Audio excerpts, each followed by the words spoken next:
Halo teman-teman semuanya, Assalamualaikum. Nama aku Rizky Atika dan selamat datang di channelku. Sebelumnya, terima kasih ya buat teman-teman yang udah klik video ini. Jadi, di segmen Study with Tika kali ini, kita akan belajar materi TWK nih teman-teman, khususnya terkait dengan pengamalan Pancasila. Dan soal-soal yang Tika dapat di sini, aku ambil dari situs Ayo CPNS Premium. Jadi lumayan lah ya, soalnya kita akan bahas dari yang paling gampang dan Tika yakin kayaknya teman-teman pasti bakal bener semua nih ya. Tapi kalau misalkan masih belum bener, nggak apa-apa, kita akan bahas lebih lanjut di sesi pembahasan nih, oke? Oke, masih semangat ya teman-teman ya. Kita beralih ke soal nomor 6. Agnes Monica adalah artis Indonesia yang sekarang berkarir di kancah internasional. Pada beberapa minggu yang lalu, Agnes mengatakan bahwa di dalam tubuhnya tidak terdapat satupun darah Indonesia. Tetapi dia berdalih bahwa di dalam setiap performance, dia akan menampilkan batik, bahkan tarian-tarian Indonesia. Hal yang dilakukan Agnes ini termasuk dalam pengamalan sila ke... Oke, udah nemu teman-teman jawabannya? Bener banget, jawabannya adalah sila ketiga. Pengamalan sila ketiga terkait dengan persatuan Indonesia. Wah, kenapa tuh jawabannya kayak itu? Nah, karena walaupun bukan berasal dari keturunan asli Indonesia, namun Agnes tetap dikategorikan sebagai warga negara Indonesia. Karena ingat, Indonesia menganut asas ius soli dan juga ius sanguinis, ya kan? Dan juga dia selalu bangga membawa batik dan tari-tari daerah ke internasional, yang hal ini merupakan salah satu wujud nasionalisme. Dan kalau kita lihat di butir-butir sila ketiga nih ya, berarti Agnes sudah mengamalkan butir ketiga, yaitu mengembangkan rasa cinta kepada tanah air dan bangsa dengan menggunakan batik-batik ataupun presentasikan tari-tari daerah ke internasional, dan juga butir keempat yaitu mengembangkan rasa kebanggaan, berkebangsaan, dan bertanah air Indonesia. Jadi, wah mantep banget ini ya, Mbak Agnes Monica ini memang dari dulu ya, cinta ini, astagfirullah. Ya kayak gitu, oke? Kita lanjut ke soal nomor 7. Nomor 7. Ibu X adalah salah satu pegawai senior di Kementerian Y. Sebagai pegawai senior, ia memiliki gaji yang cukup tinggi. Dengan gajinya yang tinggi tersebut, ia memiliki gaya hidup mewah dan sering melakukan pemborosan. Misalnya membeli tas-tas bermerek internasional, koleksi perhiasan yang cukup mewah, dan lain sebagainya. Karena pemborosan dan gaya hidup mewahnya tersebut, gajinya yang tinggi selalu tidak cukup untuk menutup gaya hidup mewahnya. Akibatnya, ia memiliki hutang di mana-mana. Sikap pemborosan dan gaya hidup mewah tersebut secara nyata melanggar pengamalan Pancasila, khususnya sila ke... Oke, biasanya kalau soalnya panjang-panjang gini agak wasting time juga ya kalau membaca satu persatu kayak gitu. Jadi teman-teman memang harus berlatih untuk membaca secara screening gitu. Atau mungkin teman-teman bisa langsung lihat ke kalimat terakhir yang biasanya sudah mengandung pertanyaannya sekaligus bocoran terkait secara garis besar ini narasinya terkait apa sih? Nah, kalian kan bisa lihat nih, di kalimat terakhir ada terkait dengan sikap pemborosan dan gaya hidup mewah. Yang itu memang membicarakan terkait narasi yang udah ada di atas, yang memang panjang banget gitu. Nah, jadi kalian tinggal langsung lihat, apa sih kira-kira sikap pemborosan itu melanggar Pancasila, khususnya sila keberapa? Oke, bener banget ya, sila keberapa teman-teman? Sila kelima. Karena salah satu pengamalan butir-butir Pancasila kelima yaitu tidak menggunakan hak milik untuk hal-hal yang bersifat pemborosan dan gaya hidup mewah. Sehingga tindakan boros dan gaya hidup mewah itu secara nyata melanggar sila kelima. Karena apabila kita lihat nih ke salah satu butir-butirnya udah secara jelas, di salah satu butir khususnya di butir nomor 7 adalah tidak menggunakan hak milik untuk hal-hal yang bersifat pemborosan dan gaya hidup mewah. Karena kita kan tahu banyak sekali saudara-saudara kita yang juga masih belum berkecukupan dan sangat tidak elok apabila kita menggunakan kelebihan harta kita untuk hal-hal yang bersifat pemborosan. Oke, yang selanjutnya adalah nomor 8. Masih semangat nih ya teman-teman semua. Sekarang kita punya ada beberapa tindakan nih yang akan kita pilih dan disesuaikan dengan pengamalan sila keberapa.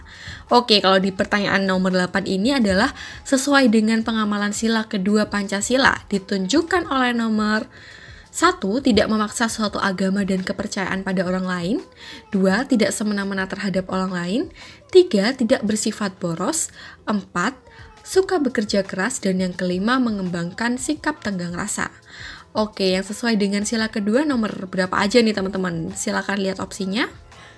Ya, pertanyaannya dijawab dengan benar apabila kalian jawab opsi B, 2 dan 5. Oke, kenapa sih kok 2 dan 5? Kita lihat dulu ya yang kedua, yaitu tidak semena-mena terhadap orang lain. Oke, ini berarti udah exactly pengamalan sila kedua ya teman-teman, berkaitan dengan hubungan manusia, menggemar melakukan menjunjung tinggi nilai kemanusiaan, dan juga dia memanusiakan manusia seperti itu. Dan yang kelima adalah mengembangkan sikap tenggang rasa. Nah, ini berarti juga termasuk salah satu nilai-nilai kemanusiaan nih, tidak semena-mena terhadap orang lain juga. Jadi ini sesuai banget dengan sila kedua. Jadi jawabannya adalah yang B, 2 dan 5. Oke, sekarang kita beralih ke nomor 9. Perhatikan beberapa contoh perilaku positif berikut. Yang pertama, tidak menggunakan hak milik untuk usaha yang bersifat pemerasan terhadap orang lain. Dan yang kedua, bangsa Indonesia merasa dirinya sebagai bagian dari seluruh umat manusia. Yang ketiga, mengembangkan perbuatan yang luhur yang mencerminkan sikap dan suasana kekeluargaan dan kegotong royongan. Nah, pertanyaannya nih sekarang, secara berurutan, ketiga perilaku di atas sesuai dengan butir-butir Pancasila, sila ke 1, 2, 3. Oke, benar banget. Jawabannya adalah yang C, sila kelima, sila kedua, dan sila kelima lagi nih. Oke, jadi kenapa sih kok yang pertama ini sesuai dengan sila kelima? Nah, jadi teman-teman bisa lihat nih ya, di butir ke-6 dari sila kelima. Tidak menggunakan hak milik untuk usaha yang bersifat pemerasan terhadap orang lain. Jadi ketika itu biasanya berkaitan dengan harta atau misalkan berkaitan dengan bagaimana orang lain itu bisa berpengaruh hidupnya. Nah, itu biasanya akan merujuk pada sila kelima nih teman-teman. Nah, untuk yang sila kedua, kalau kalian udah lihat di soal ada kaitannya dengan bangsa-bangsa, umat manusia, dan secara garis besar terkait dengan nilai-nilai kemanusiaan, itu pasti udah sila kedua. Dan yang ketiga ini termasuk sila kelima nih. Kenapa? Karena ini sesuai nih dengan butir pertama dari sila kelima, yaitu mengembangkan perbuatan luhur yang mencerminkan sikap suasana kekeluargaan dan kegotong royongan. Makanya tadi kan di beberapa soal sebelumnya udah ada yang saling membantu usaha teman dan lain sebagainya, itu kan termasuk kegotong royongan. Jadi ini termasuk sila kelima. Selanjutnya adalah nomor 10 nih, soal terakhir. Nah, mungkin untuk soal terakhir ini kita agak sedikit beda ya, bukan terkait dengan pengamalan Pancasila, namun masih terkait dengan Pancasila nih, tapi kita akan membahas terkait dengan kekasan ideologi Pancasila. Nah, perhatikan pernyataan berikut ini teman-teman. Yang pertama, percaya akan adanya Tuhan sebagai pencipta dunia dengan segala isinya. 2. Agama dijadikan landasan dalam menentukan kehidupan kenegaraan dengan segala konsekuensinya. Ketiga, penghargaan kepada sesama umat manusia, apapun suku bangsa dan bahasanya. Yang keempat, menjunjung tinggi persatuan bangsa. Yang kelima, memberikan kebebasan tanpa batas kepada individu. Dan yang keenam adalah keadilan sosial bagi hidup bersama. Ideologi Pancasila memiliki kekasan berkenaan dengan kehidupan kemasyarakatan dan kenegaraan. Kekasan tersebut sesuai dengan sila-sila Pancasila. Dan berdasarkan data di atas, yang merupakan kekasan ideologi Pancasila adalah... Oke, di sini ada beberapa opsi jawaban ya teman-teman. Sekarang kita harus perhatikan setiap poin dari 1-6 yang ada di soal nih. Yang pertama, percaya akan adanya Tuhan sebagai pencipta dunia dengan segala isinya. Sesuai nggak sama Pancasila? Sesuai ya. Kalau kita pikir ini akan sangat relate dengan sila pertama nih teman-teman. Yang kedua, agama dijadikan landasan dalam menentukan kehidupan kenegaraan dengan segala konsekuensinya.